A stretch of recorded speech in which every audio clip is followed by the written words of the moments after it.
Salut les amis, c'est Fréred FPV, j'espère que vous allez bien. Alors aujourd'hui dans cette vidéo on va parler antenne. C'est vrai que c'est quelque chose au début un peu flou en fait quand on commence la discipline. On ne sait pas trop quoi acheter, il y a énormément d'antennes sur le marché, il y a plein de marques. Il y a plein de types d'antennes aussi, différentes. Donc on ne sait pas trop quoi acheter, dans quel cas les utiliser. Donc je vais essayer de vous éclairer un peu sur le sujet. Alors, il faut savoir que, en règle générale, quand vous avez un masque ou des lunettes, généralement, maintenant, quasiment tous les constructeurs ont un système diversity, c'est-à-dire qu'en fait, on utilise deux antennes.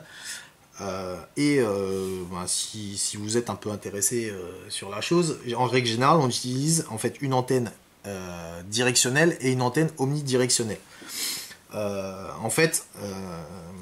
L'antenne directionnelle, donc c'est voilà, c'est ce qu'on appelle une antenne patch. Donc c'est ce type d'antenne. Cette antenne en fait a un gain énorme par rapport à une antenne omnidirectionnelle, donc de ce type. De ce type là, ou alors les antennes classiques, voilà, les antennes classiques bâton. Donc ça c'est de l'antenne omnidirectionnelle, ça c'est de l'antenne omnidirectionnelle. On va retrouver aussi de l'antenne omnidirectionnelle donc en patch, pas en patch, en pagoda. Donc ça c'est des très bonnes antennes aussi. On va les retrouver sous forme également, donc là les petites omni, les petites lollipops là. Ça aussi, ça franchement ça marche super bien. Donc en règle générale, on essaie d'associer en fait une antenne directionnelle avec une antenne omnidirectionnelle. Pourquoi on fait ça? Tout simplement, l'antenne directionnelle va capter un gain énorme par rapport à l'autre, et en fait ça va mieux capter en fait, mais en fait si vous voulez, ça va capter mieux, mais devant, enfin face à vous et derrière vous. Sur les côtés, ici, l'antenne patch, elle capte quasiment pas. Donc c'est pour ça qu'en fait on a dit que c'est une antenne directionnelle, ça capte super bien mais devant ou derrière. Et on l'associe ça avec une antenne omnidirectionnelle, donc qui va capter tout autour. En fait comme ça on a la meilleure qualité de signal en fait en fonction de là où on vole avec le quad. Et ben soit ça va être l'antenne directionnelle qui va prendre, soit l'omnidirectionnelle, mais en fait on va avoir à chaque fois le meilleur signal possible, et on va mettre toute notre chance, tous les chances de notre côté pour capter, pour avoir une meilleure réception. Alors, ce qu'il faut savoir, donc je vous l'avais dit quand j'avais présenté donc le masque, le EV800D et le VR006 de chez Ishin, ce qu'il faut savoir, donc c'est que quand ils livrent les masques, vous avez quasiment à chaque fois une antenne directionnelle et une antenne omnidirectionnelle. Sauf que l'antenne directionnelle, là ici le patch, c'est un patch linéaire. Alors, ce qu'il faut savoir, c'est que il existe deux types de polarisation. Il y a la polarisation linéaire et la polarisation circulaire. La polarisation linéaire, c'est ce qu'on utilise tout simplement sur nos radiocommandes. Donc c'est les antennes, c'est les antennes type bâton classique.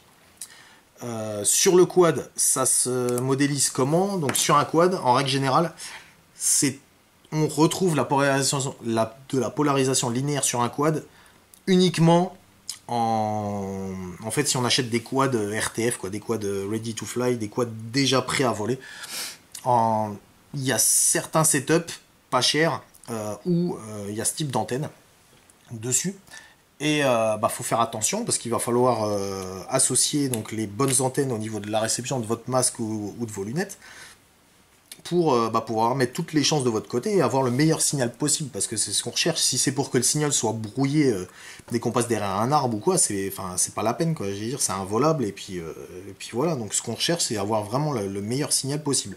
Donc il faut bien faire attention à associer les bonnes antennes au niveau de la réception avec le type d'antenne qu'il y a en émission sur le quad. Alors sur un quad, la polarisation linéaire, de toute façon c'est tout simple. Là ici, donc j'ai un King Kong, un LDARC 200 GT. La polarisation linéaire sur un quad ready to fly, un quad déjà monté, c'est tout simple. Vous la reconnaissez tout de suite. En fait, c'est voilà, vous avez la petite antenne, voilà, une petite antenne ici, un fil, tout simplement. Donc si vous avez ça sur votre quad, cherchez pas, vous avez de la polarisation linéaire. Alors, la polarisation linéaire, ça marche bien. Le seul inconvénient qu'il y a, c'est que en fait, si vous allez voler dans un endroit qui est perturbé, avec des arbres, des bâtiments, ce genre de choses, c'est un signal qui va se dégrader beaucoup plus rapidement que si vous volez en fait avec de la polarisation circulaire.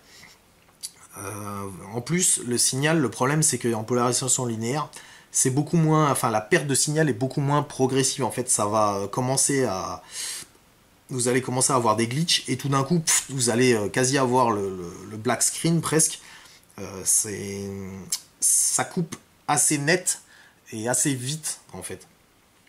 D'où en fait l'intérêt quand vous faites un setup, quand vous allez monter un quad par vous-même, ou alors si vous achetez un quad déjà monté, rien n'empêche. Le mieux, c'est d'utiliser de la polarisation circulaire. C'est quelque chose qui est beaucoup moins sensible aux perturbations. En plus, la perte du signal va être beaucoup plus progressive. Vous allez avoir des glitches qui vont venir progressivement. Vous allez en avoir de plus en plus, de plus en plus. Vous n'allez pas avoir une coupure nette. Et ça, franchement, c'est vraiment appréciable. De toute façon, c'est l'évolution de la polarisation linéaire classique. Donc voilà, c'est l'avenir du quad. De toute façon, voler en polarisation linéaire, alors vous pouvez voler, il n'y a pas de souci. Par contre, c'est vrai que ça va se limiter sur les endroits bien dégagés. Et faut éviter de voler avec la polarisation linéaire dans les endroits vraiment encombrés, dans les bâtiments ou ce genre de choses. Ça va passer, mais c'est pas, voilà, c'est pas optimal, on va dire. Alors, je vous ai dit, la polarisation linéaire, vous la reconnaissez tout simplement sur un quad. Vous avez ici, voilà, la petite antenne en filaire. Et si vous achetez un quad déjà fait, ou si vous montez à setup, si vous voulez utiliser de la polarisation circulaire, les antennes, donc on va venir mettre sur les quads. Donc ça va être des antennes. Donc là, ici, j'ai une antenne immersion RC. Donc soit ça va être des antennes un peu type champignon comme il y a ici, ou comme j'ai ici sur les lunettes, parce que c'est sur les lunettes, mais ça va aussi bien, on peut aussi bien la mettre sur le quad, il n'y a pas de souci. Ou alors vous allez la retrouver avec les antennes, voilà, les antennes Pagoda. Donc ça aussi c'est de la polarisation circulaire. Ou alors vous allez les retrouver avec les petites antennes, voilà, les petites lollipop de chez Foxeer. Donc ce qu'il faut savoir, c'est qu'en fait à l'intérieur, l'antenne elle est pas cylindrique hein, comme la forme. En fait ça c'est un petit capot de protection. En fait à l'intérieur de ça, on a exactement la même chose en fait qu'il y a là-dedans. Donc je sais pas si on va voir par transparence.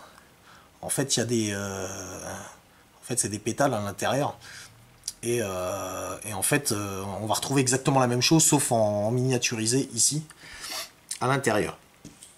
Alors, la polarisation, donc je vous ai dit, la polarisation circulaire est beaucoup plus permissive que la polarisation linéaire.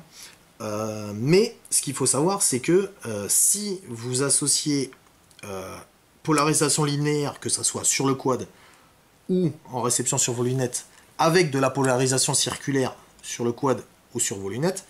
Donc si vous avez, je sais pas moi, je vais vous montrer un exemple. Si vous volez avec ce quad là, avec une antenne comme ça, et qu'en réception, par contre, vous utilisez donc ce type d'antenne, ce qu'il faut savoir, c'est que vous allez avoir une perte du signal. Vous allez avoir une perte de 3 décibels du signal. Et il faut savoir qu'en radiofréquence, tous les 6 décibels, on divise le signal par 2. Donc c'est non négligeable. Alors ça va marcher, hein, vous allez recevoir, il n'y a pas de souci, sauf que le problème c'est que la puissance de votre votre VTX, le signal qui va partir, la puissance du signal qui va être émis donc de votre quad, bah, en fait elle va être, elle va être divisée. Donc c'est pas cool quoi. Donc du coup il faut bien faire attention, en fait, associer les bonnes antennes, associer la bonne polarisation en fait en fonction de ce qu'on veut. Alors c'est tout à fait possible de modifier un quad avec une antenne linéaire comme ça. Si vous voulez changer l'antenne, c'est tout à fait possible, il n'y a pas de souci. Il suffit, donc vous avez le fil, en règle générale c'est un petit connecteur UFL, donc il faut déclipser sur la carte. Et vous remplacez ça. Alors soit il existe des antennes déjà toutes faites, mais j'en ai pas là, mais avec en fait vous avez le petit connecteur UFL, vous clipez dessus, vous sortez, puis vous avez direct ici les petites Foxeer Lollipop, ils les font comme ça, donc vous avez direct la petite Lollipop ici, donc c'est avec un fil. Après il faudra mettre un petit rilsan ici pour l'accrocher. Soit ce que vous pouvez faire, moi c'est ce que j'ai fait sur le XJB 145 là, parce qu'en fait il y avait une petite antenne linéaire, elle était derrière. Et le souci que j'avais en fait, c'est que j'ai monté la petite cam, la Firefly ici, et le problème c'est que l'antenne en fait arrivait derrière la cam, et du coup en fait quand je volais face à moi, et ben en fait l'antenne était masquée par la cam, et du coup j'avais énormément de pertes en fait de glitch. C'était chiant, ça m'énervait, et du coup en fait en faisant ce système, ça permet de dégager l'antenne ici par rapport à la caméra, et en fait de capter beaucoup mieux. Donc des fois c'est pas négligeable de faire une petite modif. En plus ça coûte pas bien cher là ici. Donc j'ai acheté un petit câble UFL en pigtail. Donc là ici il y a sortie pigtail, et je suis venu visser en fait l'antenne directement dessus. Alors au niveau des connectiques ici, ce qu'il faut faire attention, c'est que il y a deux types. Si vous utilisez des pigtails comme ça, il y a deux types en fait de connecteurs. Il y a les connecteurs SMA et les connecteurs RPSMA. Donc il faut bien faire attention à ce que vous utilisez. Et pas acheter, si vous avez un masque en SMA, prendre des antennes RPSMA, ça ira pas, vous n'arriverez pas à les fixer dessus. Il va vous falloir un adaptateur, et l'adaptateur va entraîner encore une perte. Donc c'est un peu con quoi, de mettre des adaptateurs, en plus ça va faire du coût en plus, et au final voilà, quand vous allez avoir une perte du signal. Donc il faut bien faire attention ce que vous avez, il faut bien regarder le site des produits, et tout checker pour que ça soit nickel. Alors ici pour exemple, ici donc sur le V800D, c'est du connecteur SMA ici qu'on utilise. Pour le VR006 que je vous avais présenté aussi, c'est pas du SMA, c'est du RPSMA. Donc ça, c'est les antennes en fait du VR006, et ça, c'est l'antenne du EV800D. Alors pour vous montrer la différence, en fait, ici, donc en SMA, vous avez la petite pin ici qui sort à l'intérieur de l'antenne, alors qu'en RPSMA, en fait, vous avez le trou, et en fait la pin se trouve donc sur la fiche, sur le masque. Voilà, donc c'est ça la différence. Il faut bien faire attention, parce que comme vous le voyez, ça va pas quoi. Si vous essayez de mettre l'une avec l'autre, déjà vous n'arriverez pas à le fixer, et puis ça marchera pas. Alors dans la polarisation circulaire, ce qu'il faut faire attention aussi, donc hormis donc le connecteur que vous allez utiliser, il faut bien choisir. Il faut faire attention, il existe de la polarisation circulaire droite et de la polarisation circulaire gauche. Alors, en règle générale, en freestyle, ou quand vous faites un setup, en règle générale, dans 95% des cas, voire un peu plus, on utilise toujours de la polarisation circulaire droite, c'est ce qu'il y a de plus commun. La polarisation circulaire gauche est un peu moins commune, et en fait, en règle générale, c'est réservé pour la race. En fait, c'est pour éviter qu'il y ait des perturbations, en fait, des images fantômes en fait qui viennent quand les pilotes sont assis sur leur siège. En règle générale, ce qu'ils font, c'est qu'ils mettent un pilote en polarisation circulaire droite, un en gauche, un en droite, un en gauche, un en droite, un en gauche. C'est pour éviter qu'en fait, les pilotes qui sont côte à côte aient des images fantômes du pilote qui vole à côté de lui, surtout si les fréquences sont rapprochées. Donc en fait, ils utilisent ça pour encore limiter les perturbations. entre pilotes. Alors, au choix, soit vous achetez de la droite, soit de la gauche. Ça, c'est kiff-kiff. Par contre, il faut bien faire attention. Si vous avez de la droite sur votre quad, mettez de la droite sur vos antennes. Et si vous avez de la gauche sur le quad, mettez de la gauche sur les antennes. Enfin, sur les antennes. Sur le masque ou sur vos lunettes. Faut bien faire attention. Quoi dire de plus? Alors, comme je vous ai dit, en règle générale, on associe une antenne directionnelle avec une antenne omnidirectionnelle. Donc, ou ça, ou un bâton, ou ça, c'est au choix. Alors, ce qu'il faut faire attention, c'est que avec les masques, le patch qui est livré ici, c'est un patch linéaire. Donc le patch là, il est fait pour les antennes comme ça, les petites antennes bâtons. Donc si vous volez avec un quad comme ça, voilà, vous utilisez le patch et vous mettez un bâton à côté. Si vous mettez ça, ça va marcher. Par contre, comme je vous ai dit, vous allez avoir l'atténuation et ça sera pas optimal. Les constructeurs choisissent de mettre une de chaque pour que en gros leur matériel marche dans tous les cas. Et voilà quoi. Sauf que vous n'allez pas avoir le rendement optimal en fait du matériel. Alors, moi, perso, ce que je vais vous montrer un peu ce que j'utilise comme antenne. Moi, sur mon V800D, j'utilise une polarisation circulaire droite classique, celle qui est livrée avec, tout simplement. Donc, j'utilise celle-là, l'omnidirectionnelle. Franchement, elle va super bien.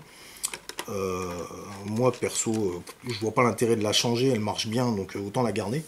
Et après, en patch, vu que quasiment tous mes setups, hormis le LDRC ici qui est en linéaire, tout le reste est en polarisation circulaire droite. Donc du coup j'associe avec un patch polarisation circulaire droite bien sûr. Donc après en patch, moi personnellement j'en ai pas 50 sortes. J'aime bien la marque Menace RC. Ils font des bonnes antennes pas chères. Qu'on trouve un peu partout, même sur les shops français, ça vaut pas très cher. Alors, soit leur patch, donc j'avais acheté un pack complet avec des pagodas, le patch Menace, il y avait la rallonge ici, il y avait des coudes, il y avait tout un tas de trucs. J'ai essayé leur patch là, franchement leur patch il marche bien, j'en suis super content. Par contre, j'ai découvert il y a peu de temps, j'ai découvert le patch Menace RC, donc le Pico patch, donc celui-ci, et franchement, ça, c'est une bombe de balle. Ça marche super bien, c'est tout compact. Alors, moi, sur un masque, on s'en fout un peu, parce que bon, le masque, il est gros. Et puis, en plus, je suis obligé de mettre un coude ici pour le fixer sur le masque, parce que sinon, je peux pas venir le mettre comme ça à plat. Donc j'ai une perte avec le petit coude, mais je pense que les utilisateurs de lunettes, ce petit patch là, il va vous régaler. Très petit, regardez, comparé à un patch, ça c'est le Menace RC, donc c'est le patch classique. Regardez la taille quoi. Il fait quasiment la moitié. Il est extrêmement performant. Donc là en fait ils ont fait au lieu que ça soit une seule plaque de circuit imprimé ici avec la partie ici réceptrice, donc on la voit ici au milieu là. Ici en fait il y a deux plaques, il y en a une ici et il y en a une en dessous, et là la partie réceptrice elle est énorme sur la première, il y en a une deuxième en dessous, donc qu'on voit pas, et ce patch en caractéristique est donné pour capter un signal de 25 milliwatts à 900 mètres, donc c'est quand même quelque chose d'assez énorme. Franchement, moi ce patch, j'ai aucun souci, il marche super bien. Qu'est-ce que je pourrais dire? J'aime bien Menace. Pourquoi? Parce que c'est pas cher, c'est qualitatif. Ça se trouve sur les shops français, donc on n'a pas besoin d'attendre 15 jours ou un mois sur Banggood pour l'avoir. En plus, c'est des patchs, ils ont l'avantage d'avoir un angle de réception vachement large. Le patch Invader ici, il a un angle de 150 degrés, donc c'est quand même quelque chose d'assez énorme comparé aux patchs, par exemple, de chez Immersion RC. Moi, j'en ai pas ici, mais les patchs d'Immersion RC, ils sont sur 90 degrés. Donc là, 150 degrés, ça va vous permettre en fait d'avoir un meilleur gain, enfin un meilleur gain et sur une plus grosse surface en fait, même sur les côtés. Donc ça va encore améliorer la qualité de votre signal en réception. Donc les patchs donc en circulaire, moi perso, je peux vous recommander les menaces RC, surtout le Pico patch, il marche super bien. En linéaire, bah, le patch d'origine, il fait le taf. Pareil. Maintenant, si vous n'avez pas de masque, vous avez des lunettes et que vous cherchez un patch, bah, je sais pas si vous voulez avec un Beta FPV, un 75X ou alors avec un quad, avec une petite antenne linéaire comme ça. Menace, ils ont aussi sorti un patch linéaire donc qui s'appelle le Bandicoot. Ce patch, il est génial. Franchement, ce patch là, il a 9 décibels de gain. Il marche mieux que le patch ici qui a 16 dB. C'est abusé. Franchement, il marche super bien. Ça vaut pas très cher, je crois. Le Bandicoot là, je crois il doit être à 11 € chez DFR. Celui-là, le Pico Patch, il doit être à 14 €. Donc c'est pas cher du tout. Pour la qualité du matos, c'est franchement comment ça marche. C'est vraiment nickel. Alors j'espère que je vous ai un peu éclairé donc sur les antennes. Si vous avez des questions, n'hésitez pas donc à me demander en commentaire ou à me contacter, il n'y a pas de souci. Je voulais vous remercier parce que ça y est, on est 100 abonnés sur la chaîne et ça franchement c'est super sympa. Ça fait plaisir, ça encourage pour la suite.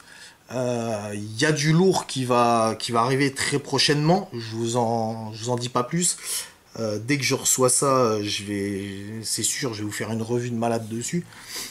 Surtout en ce moment, ça fait beaucoup couler d'encre, donc il y a beaucoup de débats au sujet de ce matos, donc je vais m'empresser dès que je le reçois de vous faire une review.